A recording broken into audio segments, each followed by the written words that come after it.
Hey adventurers, 2022 was an amazing year and there were really a lot of updates for us here at Schechter Natural History. And I'd like to take a little moment to show you a little bit behind the curtains on what we did. So first, we're going to talk about my year list. I had a goal to see 100 species. We'll talk about what I saw, what it was like. Then we're going to talk about the YouTube channel, look into the growth of it and if there was any revenue at the end, and also the apps. You might not know, but I actually make a couple apps for the App Store. And so we're going to sort of do a deep dive there and show you exactly sort of what the revenue stream is for those apps that I make. So first, let's start off talking about what I saw. Here are a couple of my favorite pictures that I took this year. This is a racer, a king snake, and a red salamander. These were two of these were lifers for species. The racer was not a lifer, but that subspecies. This is the eastern yellow belly racer. They kind of look like blue racers. That was a lifer for me. So very exciting, all three of these. Well, I hit my goal and I saw 102 different species. And the split was actually kind of interesting. It was pretty even between reptiles and amphibians, with 52 reptiles, 50 amphibians. And the salamanders kind of really knocked it out of the park. 26 different species. And actually, I got a lot of those in December. I think I added like 6 at the end of the year. Lizards came really, really close with just 24. And of course, I only had one in the crocodilian family, and that was the American alligator. Of that, 25 species were lifers. 3 of them were herd only. So that was like pig frog. Never saw one, just heard it. 2 of them were from unknown complexes. So great tree frog, for example, there's the common great tree frog and the Cope's great tree frog. And I saw great tree frogs, but I was in range of both. And so I only counted it as one species. I don't know which one it was. So here's the full list of things. So you're welcome to pause the video if you want to look through it, see what I saw. And of course, here is the lifers for me, the ones that I was really most excited about. So what are we going to do for 2023? Seems like a great year to go even bigger and see even more.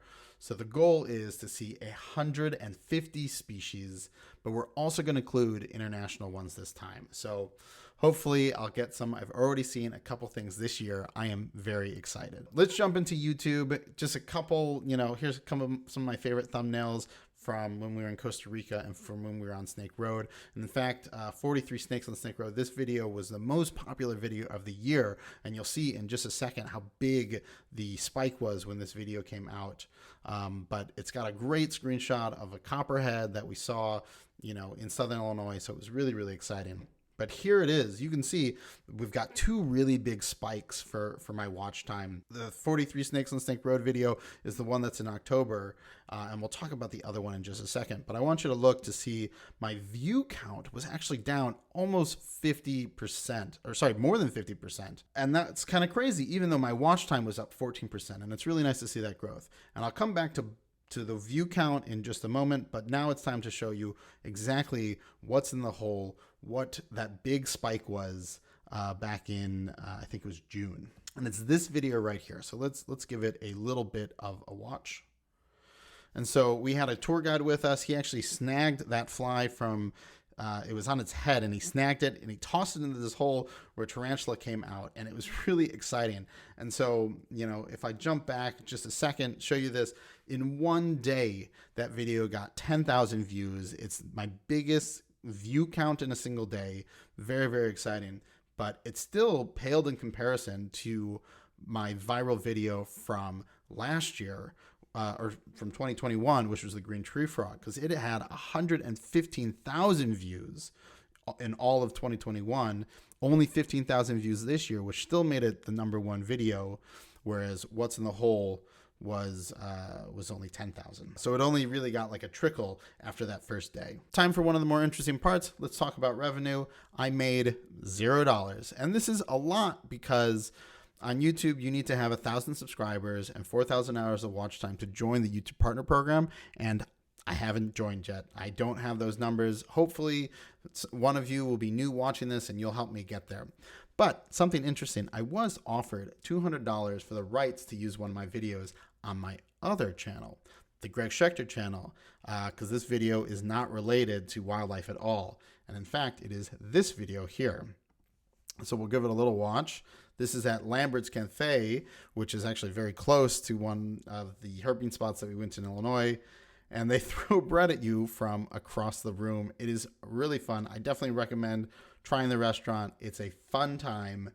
And this video got 70 million views across YouTube, Instagram, and TikTok. The majority of that coming from Instagram.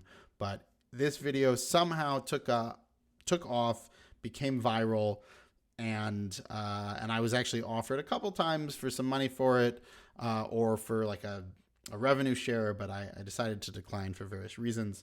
But excellent. That was truly a very exciting time. People were recognizing Tatiana, who's the main person in the video, you know, at work and through friends, and a bunch of people reached out to her. So very exciting to see that video was so popular.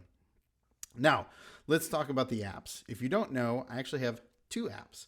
One is a guide to reptiles and amphibians, and the other one is just called Bird Codes, and it's a quick reference to look up the ABA 4-letter and 6-letter bird codes. Let me talk a little bit more about reptiles and amphibians. Obviously, the channel focuses a lot on that, and the app is really cool. It's just a mobile field guide. It contains over 680 species, every native species that occurs in North America, and the most prominent non-native species. It has multiple illustrations to highlight different colors and patterns or of a different subspecies. It also will show different variations to highlight the differences between gender, differences in age.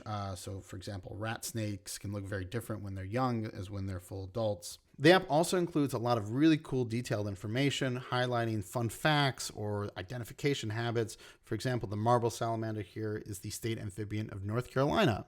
And it really does try to cover a lot of information, even for like eastern glass lizards, which look a lot like snakes. It goes into some detail about the genus and tries to tell you why they're lizards and not snakes, and how you can identify them that way by, for example, noticing that they have movable eyelids where true snakes don't. It's also really cool. This is something you can't get from a book. It has audio calls, over 120 different calls for most of the toads and amphibians.